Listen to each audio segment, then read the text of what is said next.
Life is a journey, and through this journey, we come across all challenges. These challenges makes us better human beings. We live for the pleasure of serving others and feeling the guidance of the Creator. Join us and explore the opportunities to overcome your difficulties this Ramadan, here on the Nation Station. You lift me up high, you spread my wings and fly me to the sky. I feel so alive, it's like my soul thrives in your light. But how I wish you'd be here with me all year around. Ramadan, Ramadan, Ramadan, ya Habib. Ramadan, Ramadan, laytaka dawman. Ramadan, the time of spiritual reflection and worship. A time of patience, humility, self-discipline, and submissiveness to God. During the holy month, Radio Sultanate of Oman 90.4 FM takes you on a journey from spiritual reflection and enlightenment to family entertainment. Join us all day and all night long here on the Nation Station. Bismillah ar-Rahman ar-Rahim. In the name of Allah, most gracious, most merciful. All praise be to Allah, the Lord of the heavens and the earth, and peace and blessings be upon our beloved messenger Muhammad sallallahu alayhi wasallam. Dear brothers and sisters, I salute you all with the salutation of the people of paradise. Assalamu alaikum wa rahmatullahi wa barakatuh. From me, Hatim Al Abdilsalam, and engineer Muhammad Farooq, welcome to your program Life as It Is. Life as it is. Assalamu alaikum. Assalamu alaikum, Muhammad. I see you're feeling the effects of Ramadan. Yeah. I'm hungry. I haven't had a good meal since yesterday. So today we have a special show. Today's show is called Going Green, and this is a very special topic, and it's very dear to my heart. And today we're going to go through some of the details about this topic, and Muhammad Farooq here has lots of notes ready for kicking off for today's show. Great, so, Hatim, go ahead and scare the listeners. Muhammad, can you tell us at the beginning, how did this idea come that we want to do this show about going green? Great. First of all, Assalamu alaikum to all our dear listeners. This is a very interesting topic. I'm not aware of any other instance where it has been shared on a grand scale here in the Sultanate of Oman. So it's a pleasure and an honor to actually be part of this thing and to discuss this thing. First of all, we need to define what is meant by going green. Going green roughly can be translated into our relationship with the environment. And we have a strong relationship with our environment. It's the only one we've got. If you get into it, the broad classification is living things, as an example, humans, plants, animals, and then the non-living things like air, water, earth, and what have you.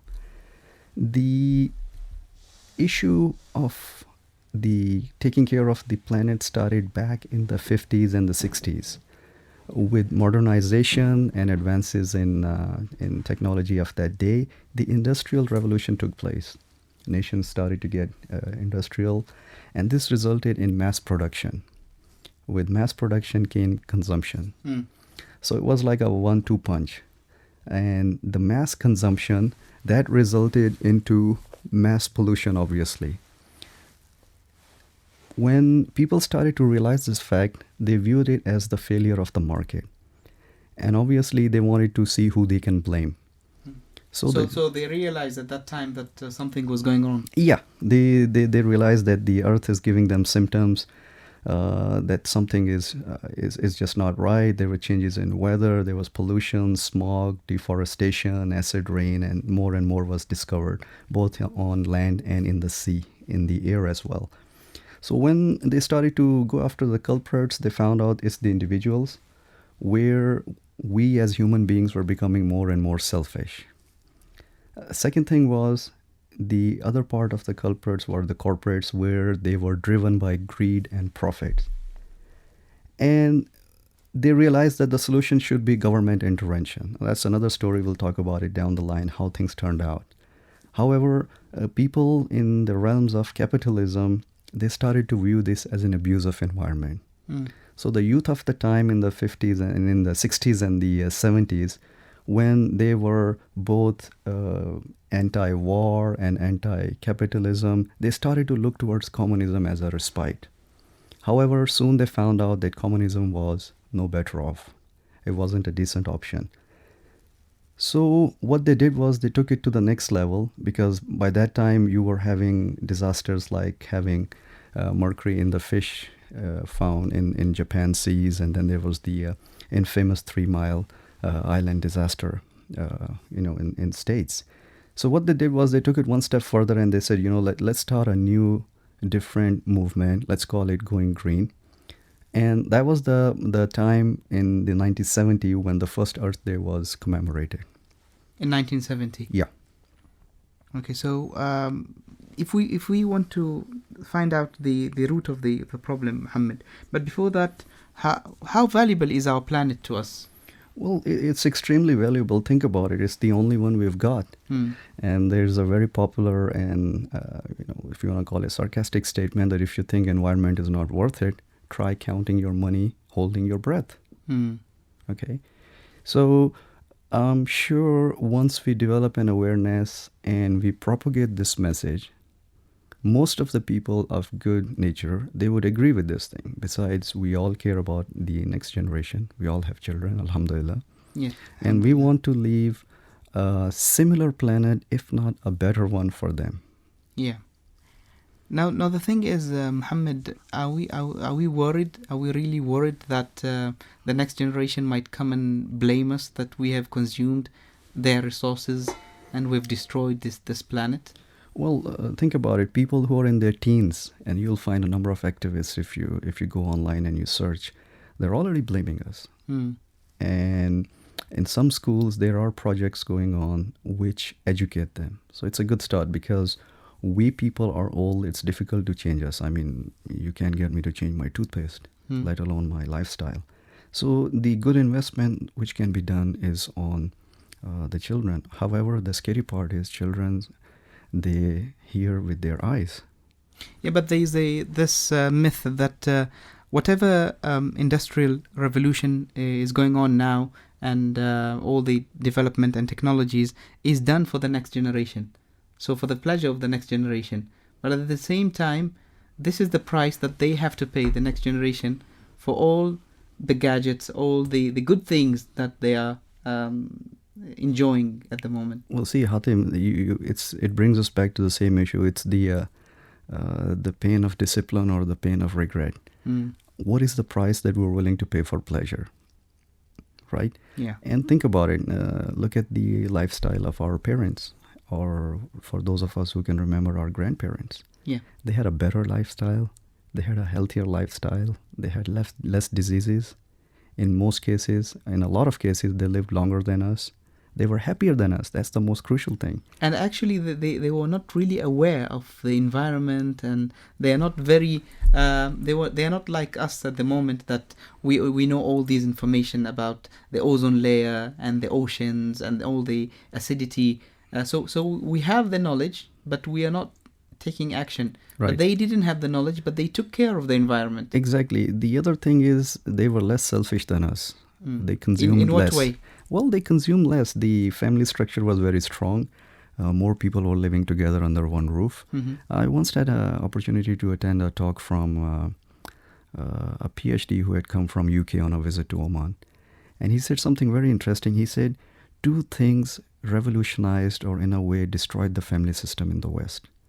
One was the invention of microwave, or that's microwave oven. Okay. And second was the invention of the pill. How is that? Elaborate more, please. You see, before everybody used to sit together and have at least one meal together per day. Yes. That brought the hearts closer. We had informal discussions because you see, whenever you break the bread, there's a certain closeness to the person that are on your table. Yes. And as a family, it was a stronger unit. And if a stronger family meanings people living together, as an example, a joint household where you've got mom and dad and, for example, some uncles and, their kids nearby, not necessarily under one roof, but even close by. And what happened was there was a lot of sharing going on. Yeah. So as an example, you would be okay with one microwave in a household. Now you need one downstairs and one upstairs, right? So this has resulted in unnecessary consumption, and with consumption comes waste. I mean, you can get into the realm of, okay, we'll recycle it and we'll do this with it and we'll do that with what's going on. But look at reality, how much junk we are producing. Yeah. Now, Muhammad, is it too late for us to change, or we still have time to change? Well, we do have time, and like you mentioned before, our parents didn't have this information. One of the reasons could be because it didn't exist. They were not corrupting the earth the way we are. So that makes us more liable in a way that we know about all these things, and yet, like you said, we're doing very little, or in most cases, we're doing nothing about it. So we need to change ourselves. Muhammad, are we being reactionist, like we're taking action after all the damage has happened? Why didn't we think about this in the past? Yeah, you're right. Unfortunately, this is human nature. When something happens, you go and you start trying to find the root cause and how to avoid it and how to do damage control, even though we are taught prevention is better than cure. However, most of us don't look at it this way. Most of us by nature are reactionaries. And this is what we're facing here when it comes to the crucial issue of going green. There are many things in life, I think, that make a very big difference. Very small things that we do in our household, maybe at work, that will make a very big difference. Right. Now, for example, water resources. Mm-hmm. Yeah, the region is suffering from the lack of water resources, but yet we are the most consumers of water resources in the world. Yeah, we consume a lot of water. Right. Especially when it comes to like for example in ablution. Mm-hmm. Yeah, I think many Muslims tend to forget that you can perform the ablution with just one cup of water. Right. Yeah, you don't need to waste all that water just to be pure. Exactly. So I think we need to do a lot of work when it comes to educating people. Well, in this term. you see, Hatim, there is information and technology available. Mm-hmm. It all depends on what kind of priority this holds in our hearts and our minds. As an example, when you look at the spiritual dimension, Prophet Muhammad, peace be upon him, he has said that don't waste water, even if you are next to a stream, right?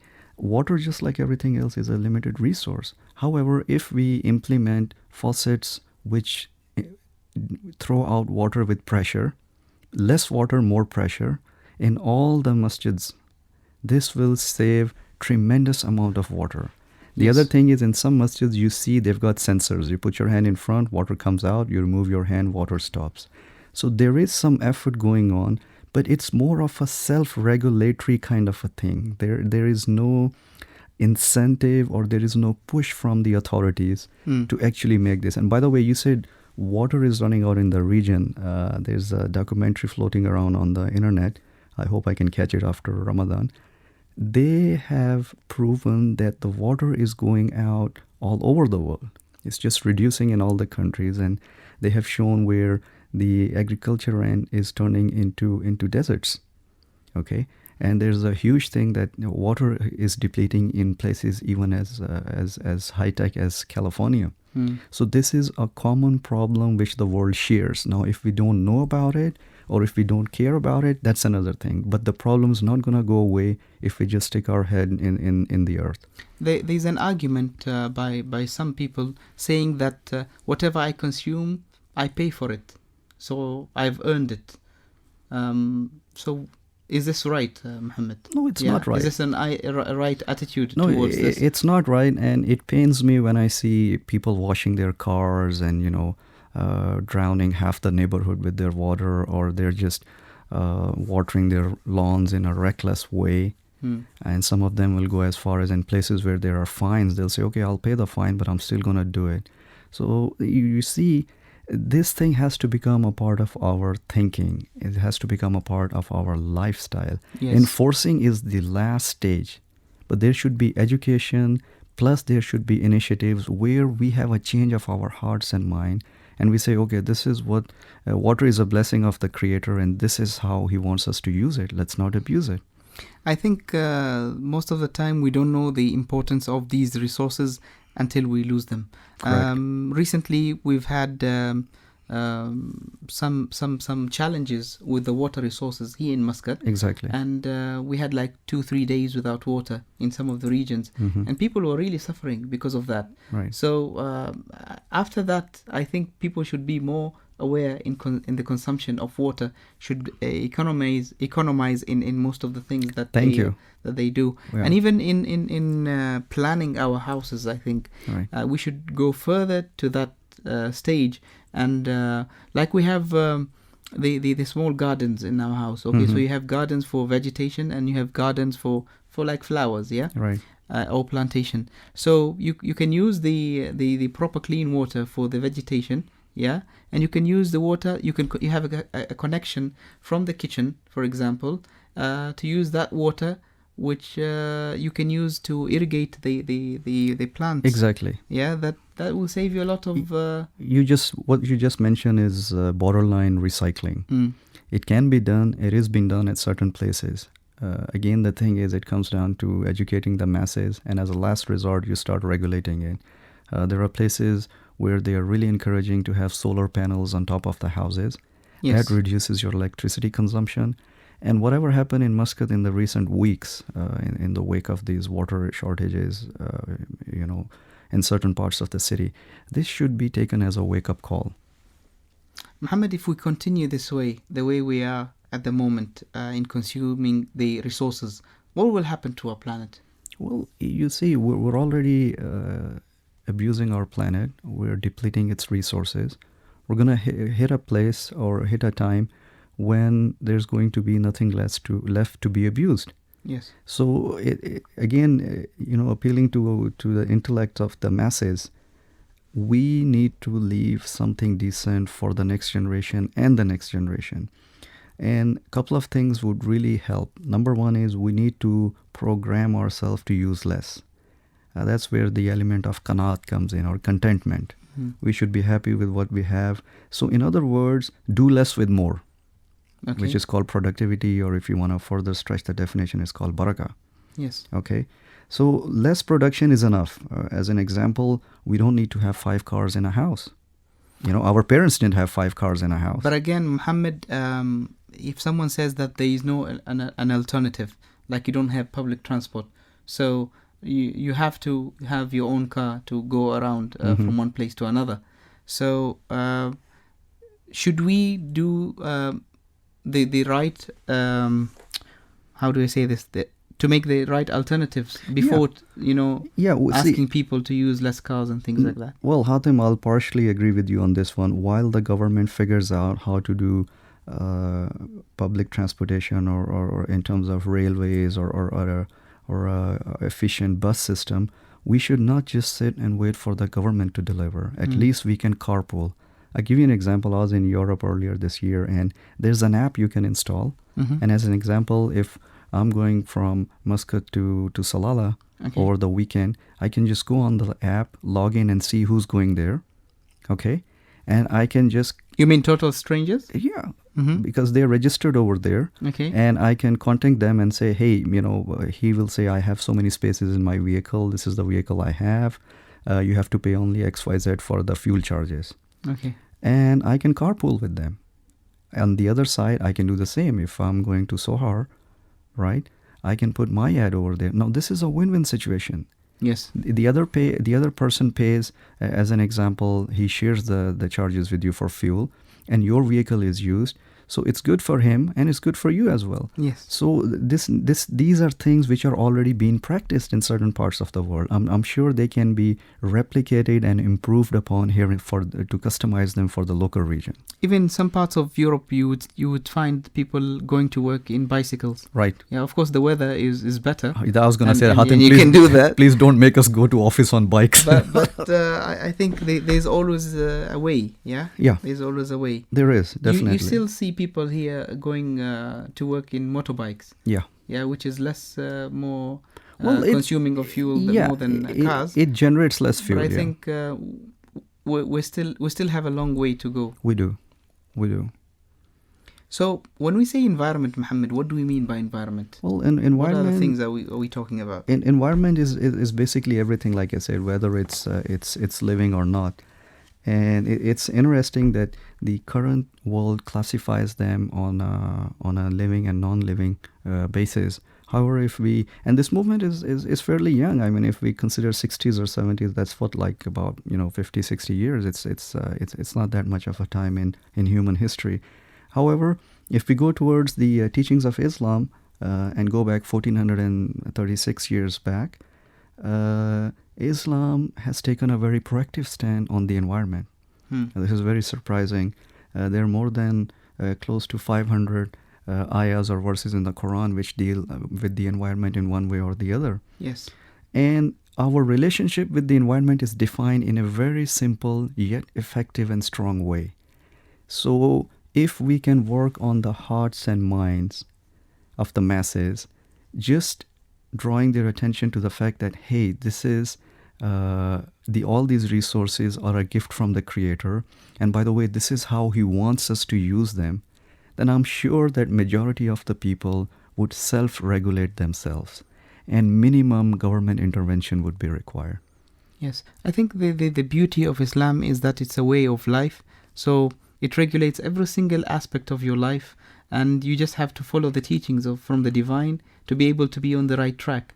And you can see in the past, in the prophetic tradition, that the Prophet, peace be upon him, used to consume very little. Exactly. Yeah, in some of them say that when he passed away, he did not leave anything to be inherited. Right.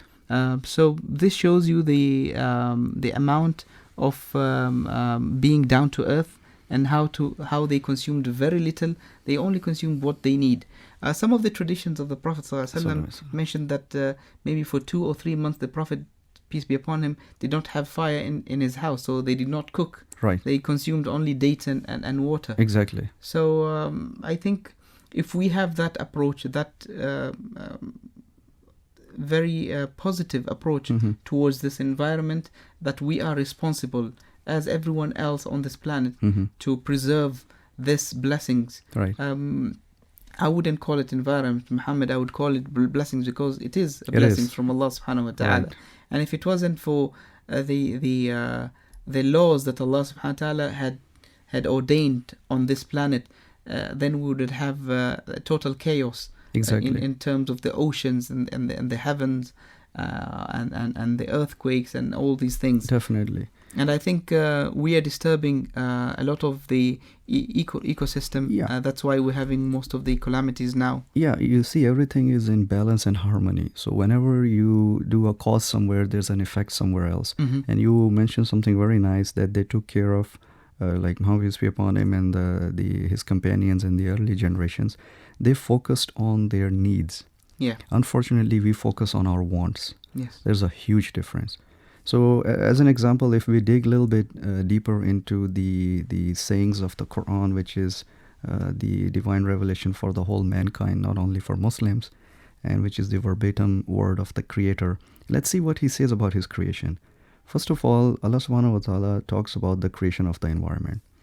And this is in chapter 40, verse 57, where it says, the creation of the heavens and earth is greater than the creation of mankind, but most of the people do not know. The second step is He tells us where we come from. So it says, have those who disbelieve not considered that the heavens and earth were a joint entity, and we separated them and made from water every living thing. Then will they not believe? This is chapter 21, verse 30. So we have all come from water. Water conservation should be our top priority. The next thing is that we were made the ambassadors on this planet. Okay, what that means is we were given authority. Mm-hmm. However, with the authority, comes responsibility. Yes. And immediately with responsibility comes accountability. You can't be just scot-free to create havoc without any questioning.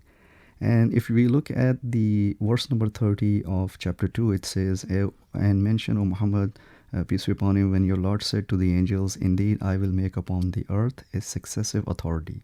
Well, that's you and I. That's the humans. They said, will you place upon it one who causes corruption therein and sheds blood while we declare your praise and sanctify you? Allah said, indeed, I know that which you do not know. Now, this is a conversation going on between God Almighty and the angels. And it has been recorded in Quran for you and I to recite and ponder upon till the day of judgment. And the next thing is, immediately after that, God Almighty is telling us all the things are created to serve us. Okay, since we are His ambassador, He just didn't leave us here. He gave us guidance, plus all these things He made for us. All these resources. All these resources. This is verse number 65 from chapter 22. It says, do you not see that Allah has subjected to you whatever is on the earth, and the ships would run through the sea by His command, and He restrains the sky from falling upon the earth, unless by His permission. Indeed, Allah to the people is kind and merciful. Yes. So whatever resources we are enjoying, this is actually a blessing from Him. This shows His mercy. This shows His kindness. However, we have been given warnings also. That, okay, I've given all these things, they're at your disposal. This is how you're supposed to consume them. And if you don't, look what will happen. Well, actually, Muhammad, we've been given the responsibility, but we are not as responsible as we should be. Unfortunately, we are... among all creations, we are the most the most that cause damage to this environment. Maybe, Muhammad, can we share some examples of how we damage this environment today in terms of the animal kingdom, of the plantation, of the ocean, and the ozone layer and things like that? Well, the ozone layer issue, since it has been discovered, is just getting worse. If you look at the the animal kingdom, there are... Well, again, Muhammad, what is happening to the ozone layer? What is causing this damage to the ozone layer? Well, they talk about harmful emissions and CFCs and other things. Again, they're related to our lifestyles. Things which are injected in our refrigerators and the ACs, and in a way they are related to overconsumption. Now, there is work going on in the realms of science to have better alternatives, where we are looking at the other thing is the fossil fuels, the oil and gas, and we've been burning this stuff for decades. Yeah. And now the world is forced to look into electric vehicles and solar homes and wind energy and things of this nature. Okay. So it's late, but still it's worth it, and we need to throw our weight behind such initiatives. Okay, Muhammad would like to remind our listeners that they can join today's topic, which is going green. But after this short break, inshallah, Inshallah. Our number is 2460-2058, 2460-2058. Want to win a car with all the features you ever wanted? The Geely Immigrant 7 can be yours. Just SMS your name, location, and say that one thing you like it the most about Geely, and you could become the lucky winner to win one. Send your SMS to 9944440666 today. When I step into my bank, I like a warm and friendly welcome. When I avail of a service, I expect quick transactions. When I'm banking, I look for products designed around my needs. At Bank Soha, our journey towards service excellence begins with you. We are committed to facilitating your goals with customized products and prompt assistance, marking your journey with remarkable milestones. Make a difference to your banking experience with Bank Soha. Call 24730000 today.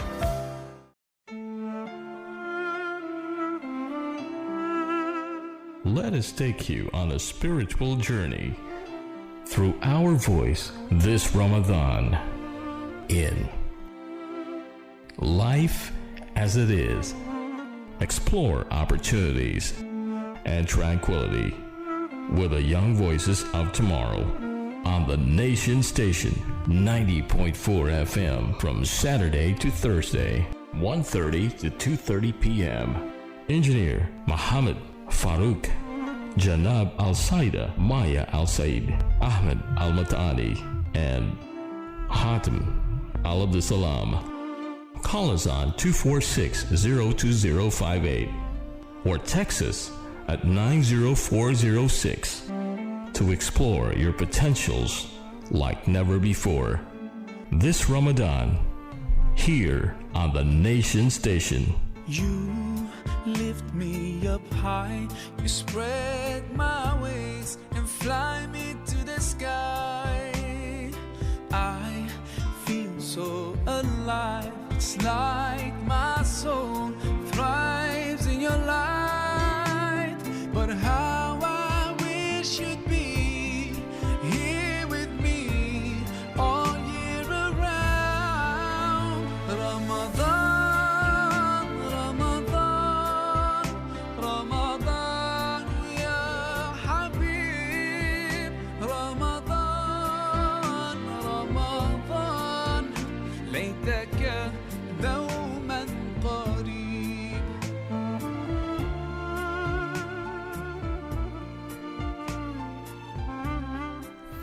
Dear listeners, welcome back to your show Life as It Is from me, Hatim Al Abdilsalam, and Engineer Muhammad Farooq. And today's topic is going green. We were just discussing about some of the examples of how damage we're causing, how much damage we're causing to our environment. And recently, Muhammad, I was just reading about something that really disturbed me.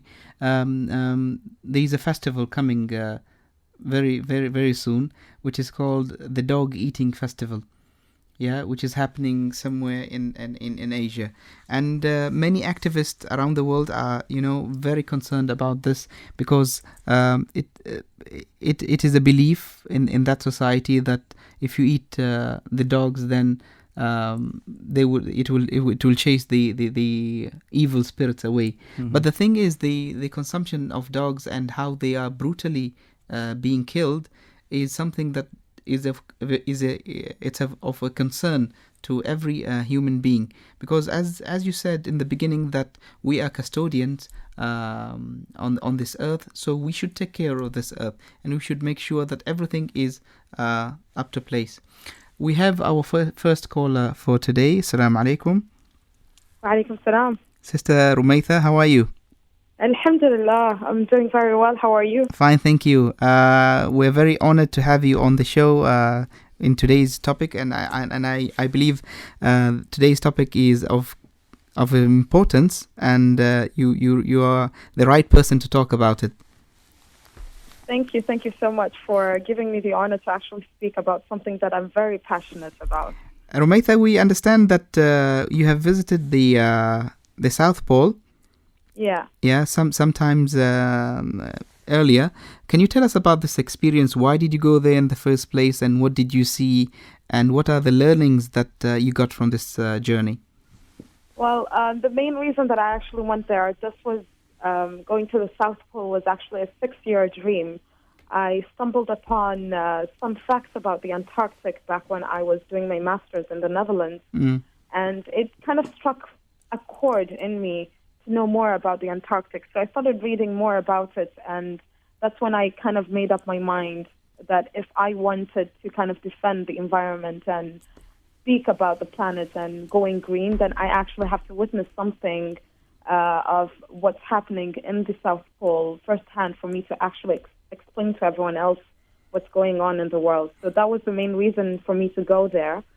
And once I actually stepped foot in the Antarctic, it's an experience that I don't know if words are actually enough to explain how the feeling I actually felt the moment I stepped foot there. That's why, Rumaitha, we want you to be our ambassador and tell us what happened there and what did you see. Because I'm sure most of the Omanis have never, or most of the people have never been to the South Pole.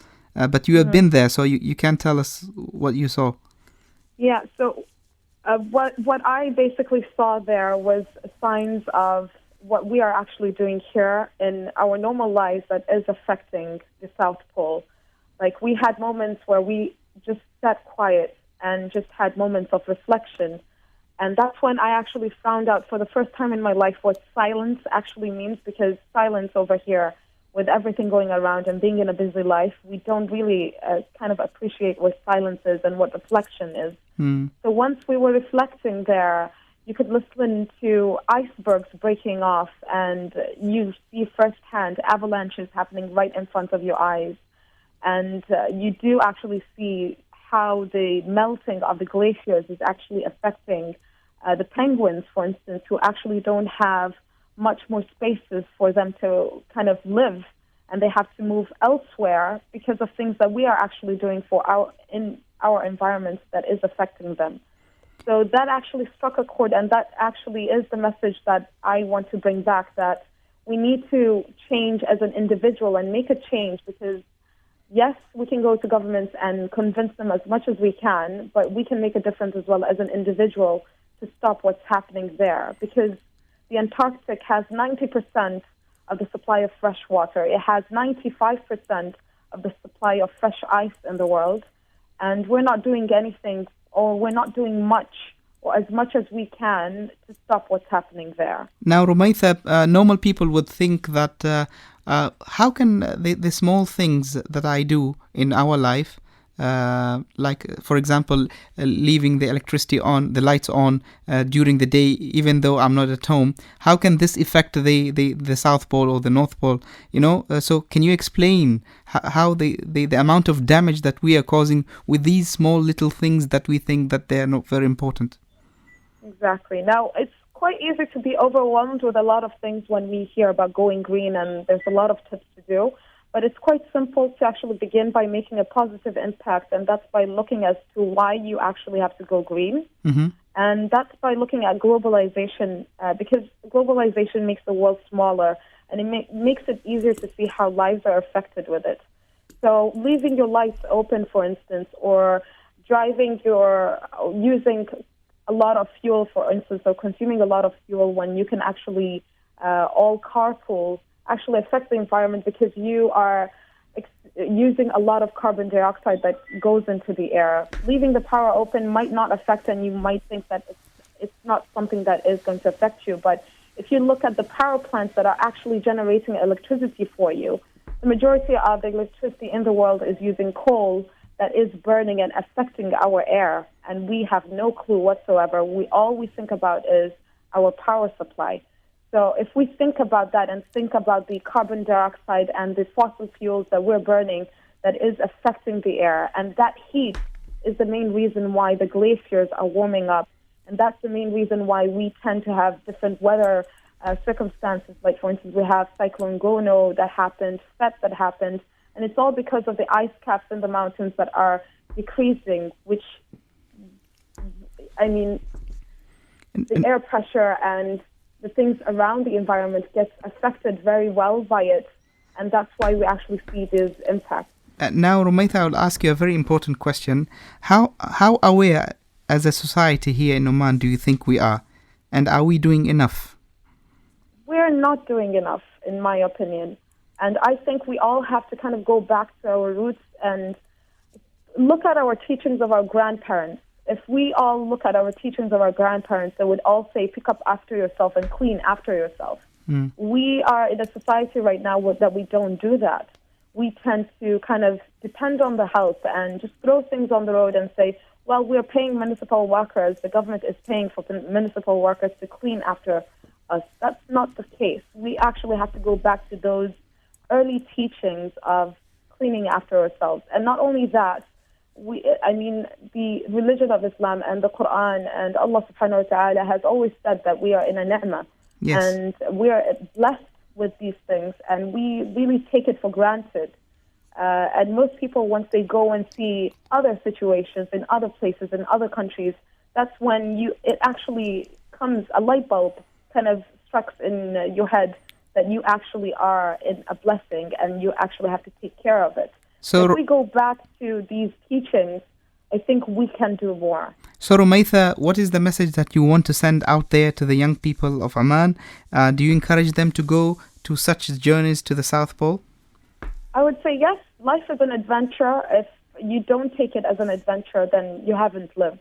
So do as much as you can to explore the world, but in the same time, every single thing that you do every day also has an impact.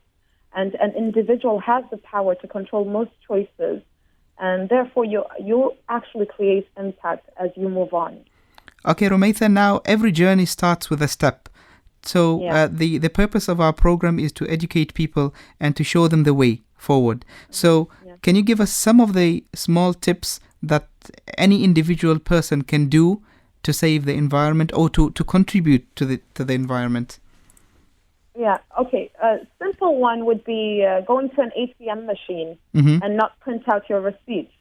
You are saving paper that way, and the receipt is not going to help you in any other way, because nowadays we are in such a tech environment that we get everything and every single notification through our phones. Yes. But if you go to ATMs, you see bins that are filled with paper, for instance, that is not necessary. So avoid doing that. That's one. Another one is reducing the electricity that you're using and the power that you're using, and stop using the standby button and the red button. Just switch off everything. In that way, you're actually gaining in the sense that you're not paying much for electricity, and in the same time, you're reducing the load that your country and your power plant is producing to supply your power supply. And at the same time, we have to keep in mind, for instance, water is not a renewable source. We are lucky and blessed to have fresh water, fresh, clean water, but other places don't. So we actually have to be very economical when it comes to water resources and water usage. Those are very few tips that you can simply use every day, and believe me, that makes an impact. Thank you very much, Rumaitha. You've been an asset to the program, and I'm sure our listeners have noted down the tips that you gave us. And inshallah, we're looking forward to see Oman more green and people being more aware in this. Do you allow me to say something, Rumaitha? That I would request people like you to have seminars and to have talks with young people to educate them more, because you've been there and you've tried it, and you're knowledgeable now in this area, so they would listen more to you. So I would advise, please do encourage young people in public places. And Inshallah. Thank you very much for having me on. Thank you. Sister, one more quick thing. It would be really nice if you can share some of your content on our Facebook page, which is for this radio show, Life as It Is. And this way, the listeners who are tuned in right now and the others who have not had the opportunity to be here online, on air, what they can do is they can go to Facebook page and they can see your efforts and what's the value that you have been contributing to the local landscape. Inshallah, I'll definitely do that. Jazakallah. Thank you so much, Rumaitha. Thank you. You're welcome. Thank you. Thank you so much.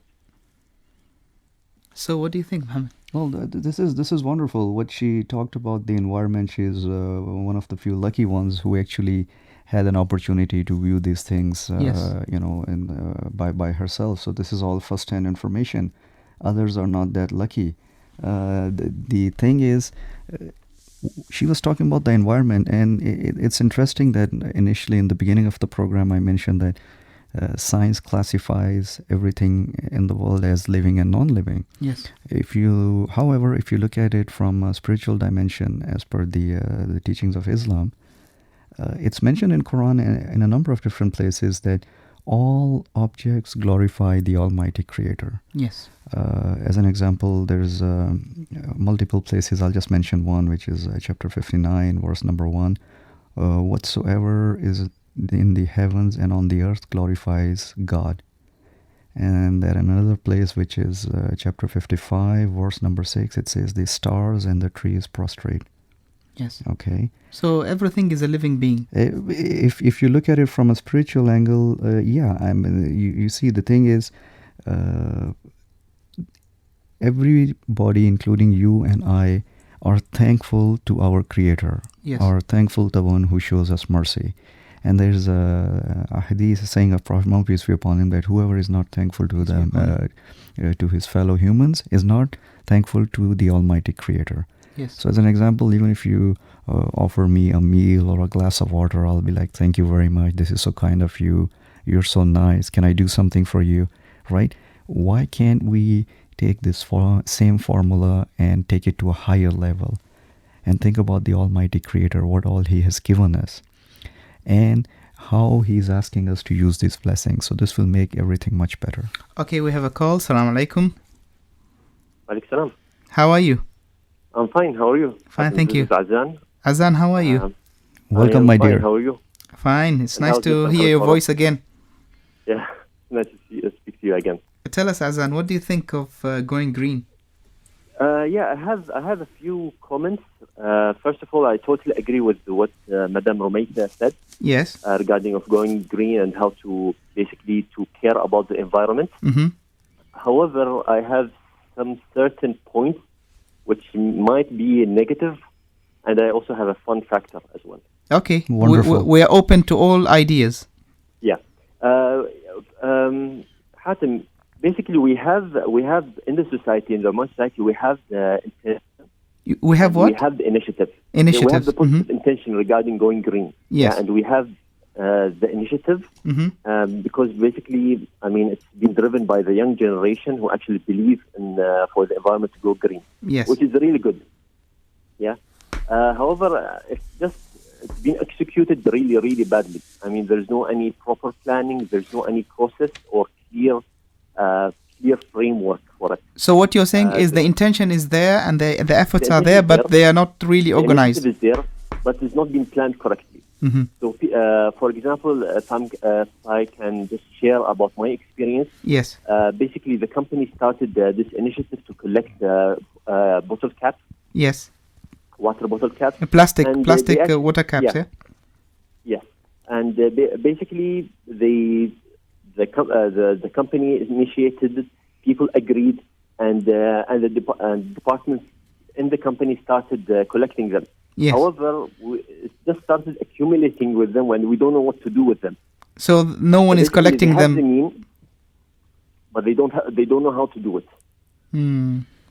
You see, Azan, in some places, what they do is the empty bottles, when you bring them back, they give you little bit money. It's very little, but still it's money. And it has worked. People collect this stuff and they take it to a collection point and they get a little bit X amount of money and they feel good about it. Mr. Muhammad Farooq, the thing is we don't know where to go. I already contacted several people, including Dar al-Afa and already people who started this initiative. However, they don't know what to do because basically the volunteers who transferred or who picked up these caps, they stopped working. Mm-hmm. Yeah, it started as a voluntary, but then they stopped. They don't know. I mean, I don't think there is any incentive or any reimbursement or any motivation actually for these volunteers to do it. So Azan, let me ask you, Azan, Yes, why don't we take an initiative ourselves and go one step ahead? Like, for example, contacting the Environmental Society of Oman. Maybe they are expert in this. They're very hard to reach. They're very hard to reach. They are not publicly known. Mm-hmm. I mean, the contact which I got is actually through either WhatsApp or through known social organization, like for example Dar al-Afa, like donation centers. Yes. But the thing is, they don't know what to do with them. Have you visited their website? They take them to Ma'bela, and some of them they say they take them to Draini, and some of them they say they take them to Sharq and UAE. So there is a confusion on how to consume these recycled material. So you're collecting them, but you don't know where to send them, what to do with them. Exactly. That's my point. Yeah. There is the intention. People are doing it, but there's no any clear concept of what's going to happen next. So basically, what I'm saying is there should be a clear framework where you started with stage one. This will happen. This will happen. This will happen, and then you just this is the end result. You're absolutely you have right. The mean and you have the way. Do you have a representative of for the environment in your organization, Azan? No, we don't. You don't have. Just like a self initiative. People just thought about it and they thought, oh, it's a great idea, and then we started it. However, there is no anybody who's taking responsibility. Yes. And it's self-initiative. And the problem, Hatim, with self-initiative, it started in a good intention, but afterwards, it's becoming a burden. Yes, because you have all these bottle caps. A lot of organizations have HSC departments. Yes. However, I do agree that a lot more can be done. It's a good start. I agree with Azan. The intentions were nice. However, the execution needs to be improved upon. But actually, Muhammad, this would discourage people from doing any other initiative. If the first initiative, then no one is the focal point to collect these and send them to the right places. See, this is the point we discussed earlier. When you have situations like this, unfortunately, we look at regulation. Initially, it's nice, but later on, it becomes over-regulation and burden, and cost is associated with it. That's why I still hope and pray that through education and through initiatives like, as an example, this episode of the program and other events, and going out to different schools and universities and getting the relevant organizations involved, some kind of a self-regulatory, self-working infrastructure can be set up instead of going to the government and saying, okay, people are wasting too much water, so you put fines on them. Or people are generating just way too much garbage, and it's putting so much burden on the government financially, so you do X, Y, Z. All right. So I still hope, and Azan has brought up a very good point over here. I hope more people would get involved like him and try to find a solution amongst ourselves. Okay, Azan will take one step ahead as an initiative. We are announcing now to all our listeners, whoever knows where we can send these water caps for recycling, please contact us through the program, and we will forward this information to Azan. Other people, because I know other people who actually suffering the same thing. Yes, they have the intention, they are collecting, but they don't know how to process it. Inshallah. And the same thing concept with the paperless environment. Yes. People don't know what to do with. How to do it, and it's not clear to them, the concept. Yes. And they're still struggling.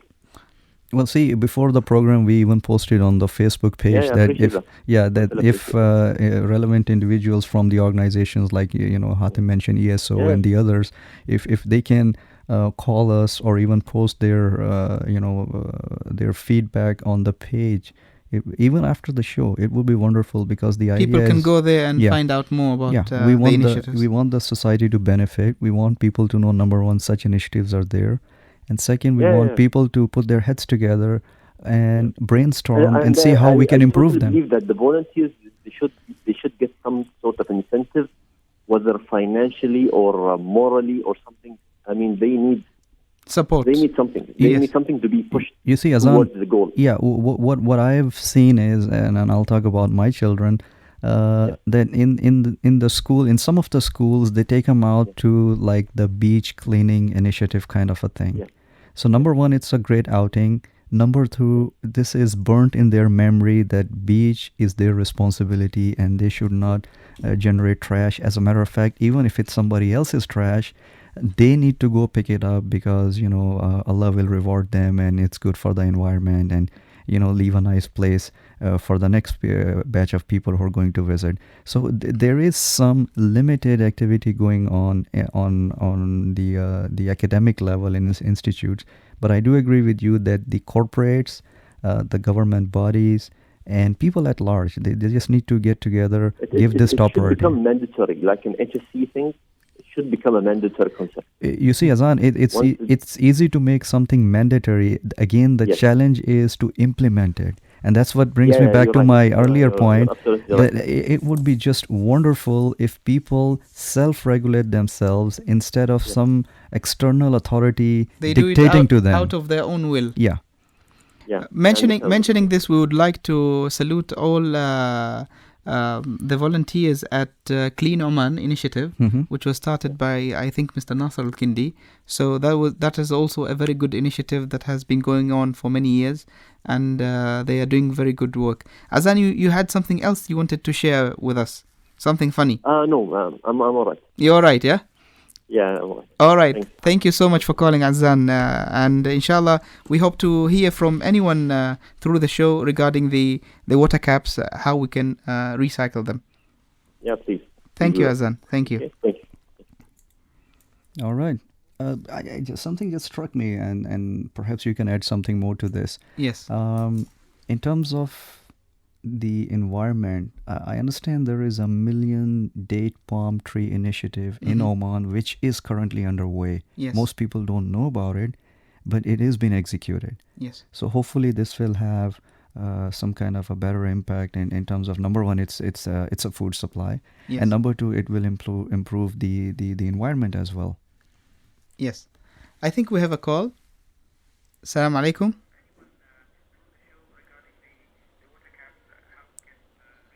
Assalamu alaikum. I think we lost we lost the call. All right. Okay, let us take a short break and come back after the break. Want to win a car with all the features you ever wanted? The Geely Immigrant 7 can be yours.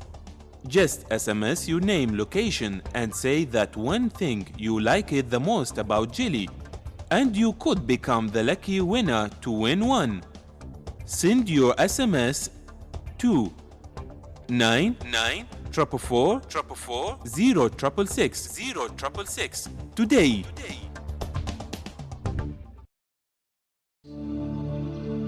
Ramadan, the time of spiritual reflection and worship, a time of patience, humility, self-discipline, and submissiveness to God. During the holy month, Radio Sultanate of Oman 90.4 FM takes you on a journey from spiritual reflection and enlightenment to family entertainment. Join us all day and all night long here on the Nation Station.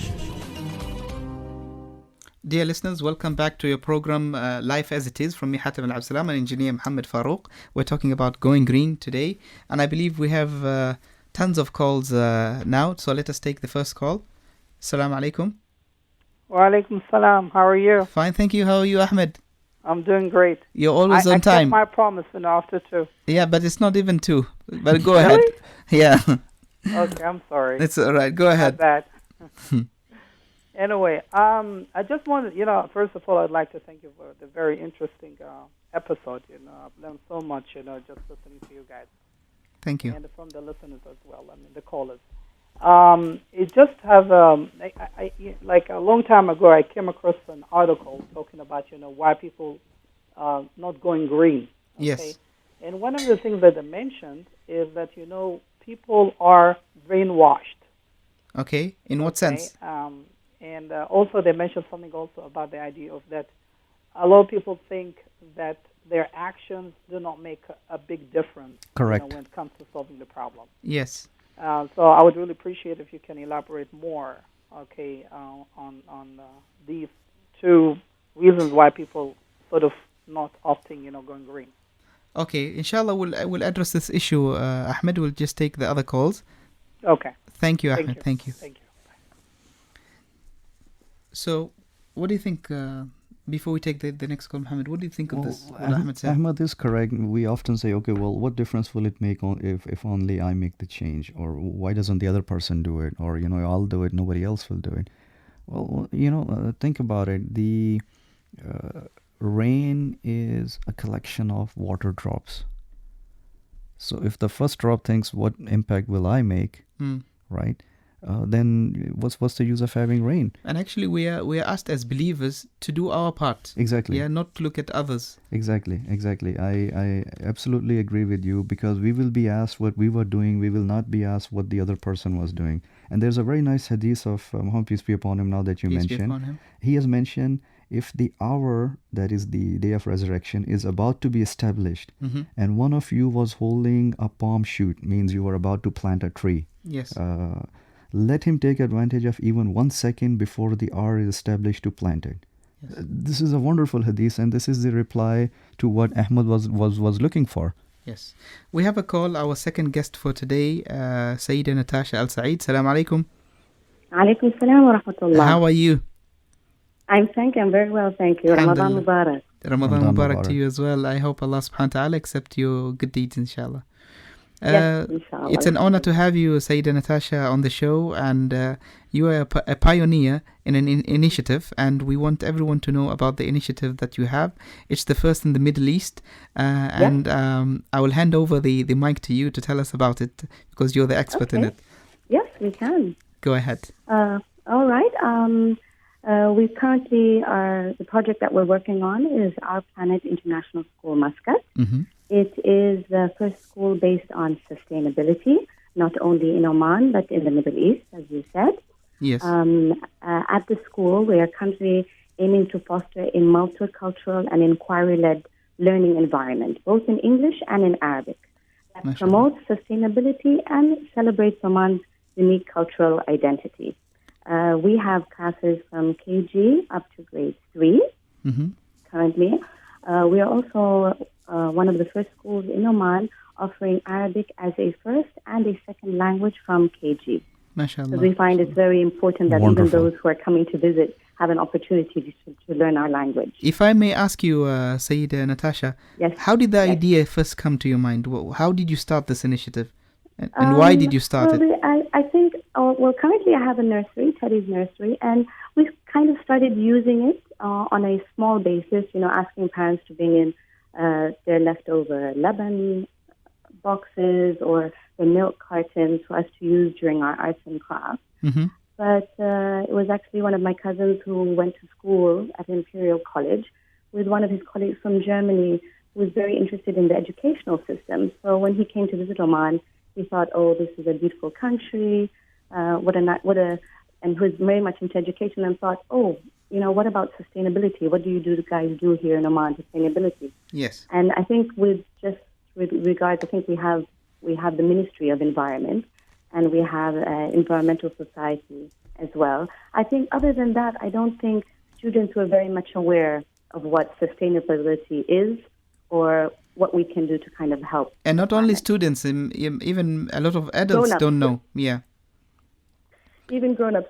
So, so we address the issues at Our Planet, not where we are at place and time, but in addition, we take part in world topics, which are areas usually neglected in the traditional educational system, but critical for today's world, and the 21st century in terms of competence development. For example, the earthquake in Nepal, the children were also aware of what happened to what was happening going on in Nepal. So they had a kind of like awareness in the school and in the classroom, and they were able to make up money, which they donated to the Nepal embassy. This is very important, Sayyida Natasha, as you keep the kids connected to the rest of the world. Correct. In today's issues, which are very important. There are some countries which are less fortunate. So it's not only about what we're doing here in Oman, but also how can we help others in achieving the same goals. What are some of the activities that the children do at your school, Sayyida Natasha? Well, our school, we currently run on, it's the theme of sustainability. So it's embedded in our project-based learning through the units of inquiry. So we run on the 3 R's with the areas which is reuse, reduce, and recycle. And reuse? Can you repeat that again, please? Sayyida Natasha, can you repeat that again, the 3 R's? Okay, sorry. Yeah, the 3 R's is reuse, reduce, and recycle. Okay, that's great. So these are the 3 main R's that we kind of integrate into our school curriculum. We currently are using the IB, which is project-based, where children have a better ability and time to actually not only understand what a unit is about, but they, after the unit, they have a full understanding of the subject matter. So they study it for 6 weeks. So it's trying to create children, after 6 weeks of studying a certain topic, their general knowledge is above general knowledge. How about the exhibit? How do you say that?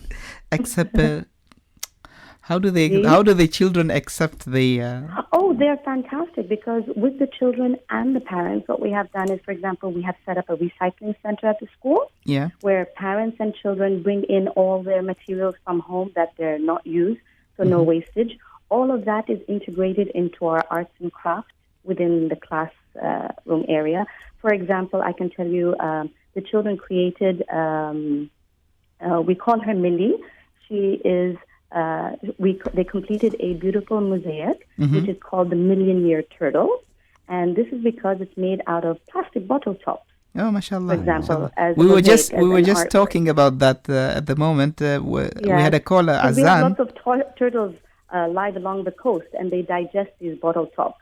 Yeah. So this was a tribute to the Omani turtles. Mashallah. I don't know if you have an idea about the bottle tops. As we had a caller who's Azan, he was asking Yes. about how these bottle tops, how are they recycled, or where can they send them? Because they started this you can initiative. bring them over to our school. We're located in Madinat Qaboos. You're in Madinat Qaboos. In Shrah Street, Uh-huh. exactly. We're just opposite Sarouj. So even if you have things from home, or anyone who's near the area can actually come and walk in and just drop it, because our recycle center is just in front of the school. It's on our compound. We use it for a lot of art because, the bottle tops actually don't biodegrade for I think for approximately 1,000 years. Mm. So that's a long time in terms of, So pollution. So So we use it for a lot of mosaic arts at the school. So they can come and drop these bottle Yes. tops at your school. Yes. Yes. Where about in Madinat Qaboos? We're in El Shrah Street, so we're just right next to the French Omani Center. Okay. So on the same road as British Council. Is there any affiliation between your school and the Ministry of Environment or the Environment Society of Oman? Currently, no. We're currently on our second year. Mm-hmm. This year is where we would like to kind of have. We did have an affiliation with Environmental Society of Oman. Mm-hmm. We conducted our first Eco Summit in the school, where we invited students from other local private schools, and we gave our children actually gave the workshop to their children, as in how to help and be sustainable with things that you can bring in from your house, and however small the contribution is, it is a big contribution for the survival of the planet. So that was actually very successful. Okay. We had the president who came in, who gave in a lecture, and then the students then would go back to school to see how they would be able to implement something similar to what we're doing at the school. MashaAllah. Sayyidah Natasha, do you have a website that people can go and log in and Yes, find out more about we do. the initiatives If of you your look in school? Our Planet International School, Muscat. Our Planet International School of Muscat? I can give you the complete address is www.ourplanet. Our Planet, as one word? Yes, it's one word. Okay. Muscat.com. .com. And then you would be able to see a lot of things, how they have, for example, we're celebrating Earth Day, we're celebrating Water Day. The children do research on different different things that they're doing around the world. For example, we started composting at school, so the kids were actually very excited because our new compost bin was made out of reused pallets. MashaAllah. And we were thinking, well, we're recycling paper and plastic. Why don't we recycle food and turn it into soil? MashaAllah. So That's the great. idea is That's we great. started that. So the kids were actually quite fascinated how the eggshells, the toilet paper, the carbon, how all of that would turn into soil so that they can use for the plants. Sayyidah Natasha, we ask Allah subhanahu wa ta'ala to grant you blessings in this big effort. Inshallah, And we ask Allah subhanahu wa ta'ala Jameen. to give you the energy to have more branches all over the Sultanate, inshallah. Well, Yes, we look forward. We'd like everyone to participate because it's not about educating of the students. It's also about educating the community and further on. I have a request. If you can conduct some kind of like an open house and yes. invite students from other schools, that would be just But wonderful. that's what we did in our Eco Summit. Okay. That's when we had our Eco Summit, we did invite children from other schools so that they actually see what we did. So we had quite a few. Mm-hmm. We had about 4 or 5 schools who came. It was our first one. We're only on our second year. So we're planning on, increasing the number to make it a more awareness. Because it starts with the students. They tend to be more rigorous than the parents Now in terms of rules. For sure, now I know where to send my son when he starts yes, school, we're looking inshallah. forward. We're accepting all. Inshallah. Thank you Wonderful. very much, Thank you. Sayyidah Natasha, for your contribution. And we've really learned a lot from this experience. And we ask Allah subhanahu wa ta'ala to make this a success and to continue this journey. Ameen. Thank you for having me on the show. Thank you. Thank you. Assalamu alaikum. All right. This was just wonderful. To answer Ahmed, what can one person do and what difference will it make? Yeah. This school is the answer. Yes. You got to start somewhere. You can't just give up. and you just can't say, well, And don't ignore the effort that one person can do. Exactly. Yeah, a lot of examples in the past that one person made a very big difference in the entire world. Change always comes from one or few people, and generally from young people. Like when we started the show, we mentioned that this green movement, it started by students. Yes. So we have another call. Assalamu alaikum. Wa alaikum salam. How are you? Alhamdulillah. How are you both? Fine. Is this Maya? It is Maya. We've missed you today. Thanks for being here virtually. We miss you here. I've been listening to you guys. MashaAllah, great show and great energy from the callers, great suggestions, MashaAllah. However, I have just one comment. Yes. I think it was Azan who said people need an incentive. Right. I tend to disagree with that. Yes. The incentive is our life, is the earth that we live in. That should be an incentive to make it better for ourselves and for our children. We don't need mandatory incentives to think, okay, bring in recycled items will pay you a riyal. No, we don't. We need to do this for us and for our children and the future of our country and our world that we live in. Yeah, maybe I think Azan thought for the young people to start off getting them into track to encourage them. But of course, there is difference of opinions. I agree to you up to a certain degree. However, we see here in our neighborhoods that people, they collect these soda cans. Soda cans. The reason they're investing their time in this is, surprisingly enough, this is their livelihood. And they earn a living. Exactly. And the thing is, educating the people, the masses, is one end of the spectrum. However, we will get a point where we'll say, okay, as an example, 40% or 60% of the people are self-regulating. What about the other 40? So either you provide them some kind of an incentive, or you have government regulation. So you can take your pick, or you can have both. So most of us, most of us. Another thing we could do, sorry. Go ahead, please. Another thing we could do is create more awareness. Right. So people understand that if I'm doing this, what am I impacting? Exactly. Let them know what part of the bigger picture they are. Exactly. How do they contribute these small things? Something like what Ahmed referred to. What are they? They do bring something. What are they doing? Yes. How is it impacting? Exactly. You For appeal. example, clean after yourself on the beach and don't leave plastic bags or don't throw them in the sea. You're saving fish. You're saving the creature that lives in the sea. So there are these things maybe that we should think about, or the youngsters actually can take an initiative of creating awareness, educating themselves, educating the community on all the different things that they could do that would help us living in a better world. I agree with you. We should not jump towards regulation. We should go through education first, give us fair enough time to see the results. As these kids, these wonderful kids grow up and it's implemented in their DNA how they have to protect the environment. And second thing is, we see how the self-regulation goes. We incentivize it wherever it's needed. And then as a last resort, we implement regulation. Now, granted, we don't have unlimited time on doing this, but somebody has to work out a formula. And taking the turtle example one step forward, the same thing is going on with when we do the desert crossing here. One of the biggest thing is picking up every single piece of trash and bringing it back with us. So if we keep the desert the way it is, the way we found it, that's exactly the way we leave it. And Hatim and me, we have a friend of ours. He's a human rights activist. He's based out of Jeddah, Saudi Arabia. And he is dedicating his time and his energy and his resources to protect the camels out there. And he was sharing with us how detrimental and fatal it is if we leave these plastic bags and the camels eat them. It's just horrible what happens to them.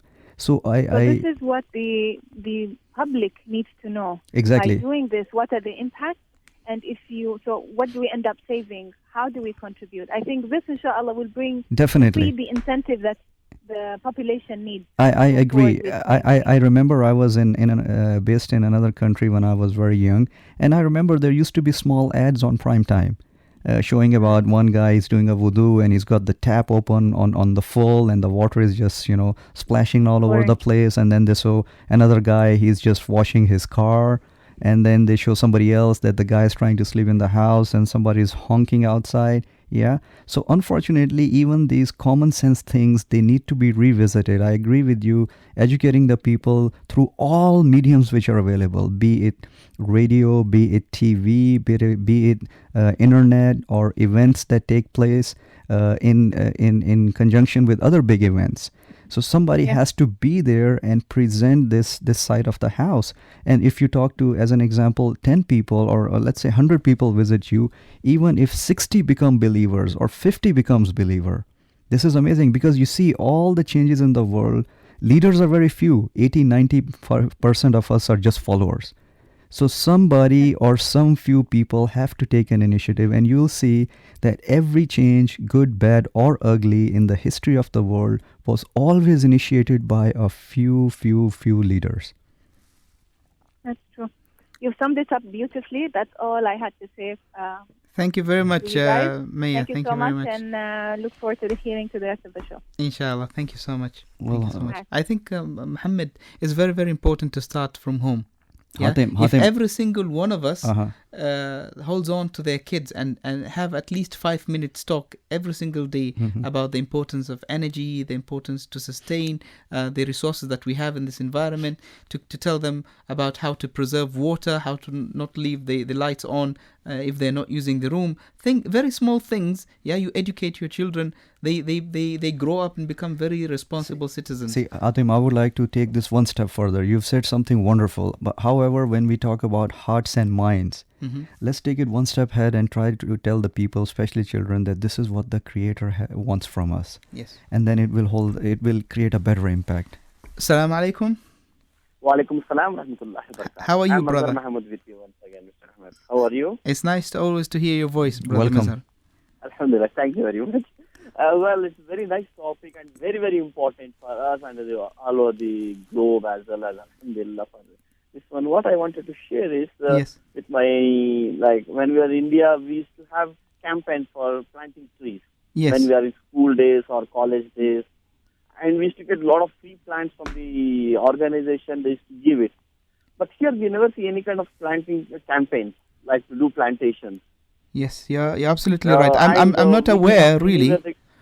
Actually, I would like to bring our attention to the same initiative that I mentioned. There's a million date palm tree initiative which is underway. However, I do agree with the brother who just called that this needs to be shared with other people. With the public. Yeah, it's a huge thing which is going on in Oman in different places. Most people don't know. Even I found out through one of my friends who's actually part of the project. You're absolutely right, Brother Mahmoud, and I think the public should be more involved in such initiatives to encourage them to sustain this environment. Yeah. See, everyone do not have space to plant a date tree. Even they can have a normal tree, we can do shade tree also. Yes, right. Yes, you're absolutely right. And not only that, again, some people say that we are living in the flat, we do not have space. Okay, fine, keep it a pot, small pot with the plant, and teach the children that you have to grow the trees. I agree with you, yeah. I mean, I've tried growing tomatoes in my house and my kids were so excited. And I know a lot of people who have grown different plants, including date plant, on the rooftops of their homes. So not having a proper yard is not an excuse. It's not an excuse. Yes. Nowadays, if you go... And in the idea, I can just tell where we can tell our friends that where the people can get plants free of cost, and we can educate. At least sometimes people say that who would going to invest. I think if I'm not mistaken, the municipality, Muscat municipality, has a special section for plants and trees, and they have contracts with these farms that distribute the trees. And I think if you go to them and ask them for a few trees, they wouldn't say no. Here in Darset, you mean to say that? In Darset, yes. I have one of my friends who wanted to start growing grass in his house, and he went to the municipality and he got all the technical support that he needed to do that. So I think we should just approach them. Telephone numbers of that, any contact name and person. I don't have the numbers. Listeners can go and approach and they can do it. Yeah, we can put this information once it's available on our Facebook page. This is wonderful what Mahmoud is saying. You see, Mahmoud, the other thing is we need to get our kids excited about nature. As an example, we should try to take them out to farmhouses on the weekends and let them play with like animals and plants and let them get close to it, because their only exposure to environment mostly is through the iPads and the laptops. Yes, you are right. So the other thing is what I experienced was there was an event here in Kuram Park a few years back, and I do remember municipality giving away X number of free plants per person. Yes. I know because I availed that opportunity. The other thing is there are a lot of wonderful nurseries in Sib where you can pick up a variety of plants which will survive in the local landscape, and they're almost like pennies on a dollar. So you can get the stuff indoor, outdoor. You can do a lot really. Thank you so much, that's what we have Mahmood. to motivate from the childhood, our kids. The elders, they don't use so much serious, but our children, like if they are from 3 years and above, we can educate them. We need greenery. Then only by the time they get a little matured, they'll say that yes, we need greenery. Agreed. The other thing is, Mahmood, if we look at the current landscape in terms of the global pricing of the oil and gas, you see, we can view this as an opportunity for other energies to be developed, which are currently under development. As an example, like hybrids and electric vehicles, and solar and wind energy and things of that nature. So a lot of work can be done, and it should be done. And I do agree with you that it needs to start with the kids. Yes.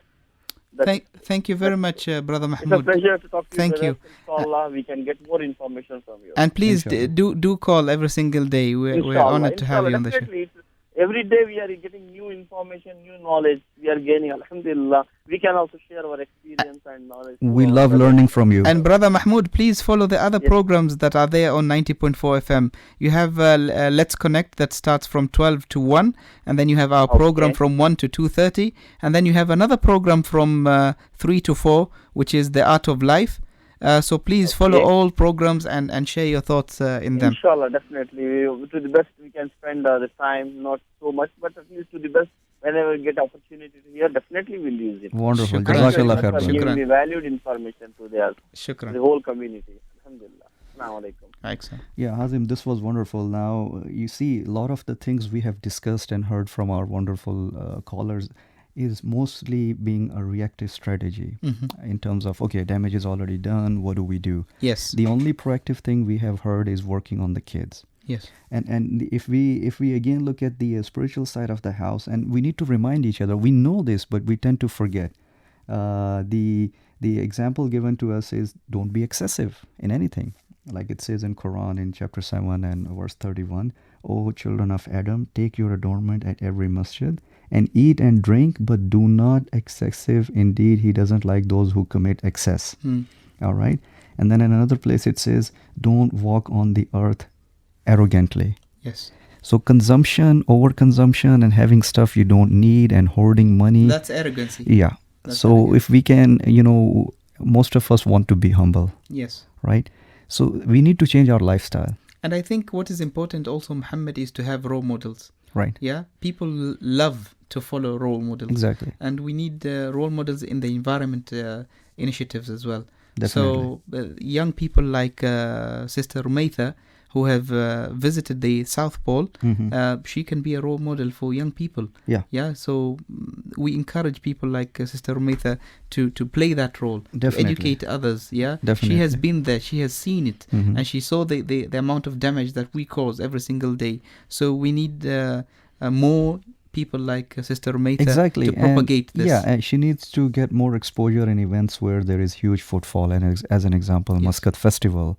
Yes. Or there is almost all the time something going on in the exhibition center. Yes. So, and she can do like a road trip and go to different universities and encourage the young minds and young hearts that, guys, this is actually taking place 24/7. If we don't do it, it's going to be horrible. The other thing that I loved what Sister Rumaitha said, that young people have to travel. They have to go and see these places. Exactly. Yeah. If without seeing, you will never be able. Someone can preach you every single day about the environment, but you'll not be able to really feel the amount of damage that is being caused until we go and visit. So please go to Africa and see the drought, see the people who are struggling suffering in hunger. for basic drinking water. Go to the rainforest and see how they are being chopped off every single day. Exactly. Go to the some places where the ocean is polluted. Yeah. So you have to go there as young people. Instead of going for a holiday to enjoy yourself in an expensive hotel, make this journey and go and find out more about this universe. Exactly. I agree with you. The other thing we need to inject into our kids and into ourselves first is that reusing and recycling is not a sign of poverty, it's a sign of power. Yes. And I would like to quote the Hadith of Muhammad Sallallahu Alaihi Wasallam, where Aisha, may Allah please be with her, said that Muhammad Sallallahu Alaihi Wasallam used to repair his own shoes, sew his own clothes, that's, applying patches to them, and carry out all such household chores done without complaint or want for more. So this is a wonderful thing. You mentioned role model. Amazing. This is it. Amazing. Muhammad, just remind us of the 3 R's that Sayyid and Natasha has shared with us. Right. This is a good tip for the day that we can leave them with. Yeah. First one, you can, and not necessarily in that order. The first one could be reduce. So just reduce your consumption, be it water, be it food. Okay. Use what you need only. Exactly, not what you want. Not excessively. Yeah, we've seen we overcook. We create a lot of food and then we just waste it. Yes. Okay. Reduce whatever you're doing. Just reduce it. Okay. And it'll reduce your waistline also. For sure. The other thing is reuse. Okay. So as an example, if your child is using clothes and he has overgrown them, give it to someone else who give can it to someone else, or give it to your other child. Even the initiative that they spoke about using the waste from food to make fertilizer. Exactly. Yeah, that is something. Exactly. Which is and plus, I believe it's Darata. They have put boxes all over the place, so it's a convenient way of dropping your clothes and shoes and things that you absolutely don't need. Let your other kids use them. There is no harm or humiliation in that. And finally, whatever is left out there, you cannot do anything about it. Try to recycle it. Yes. And there are a number of programs available for plastic, for glass, for other things.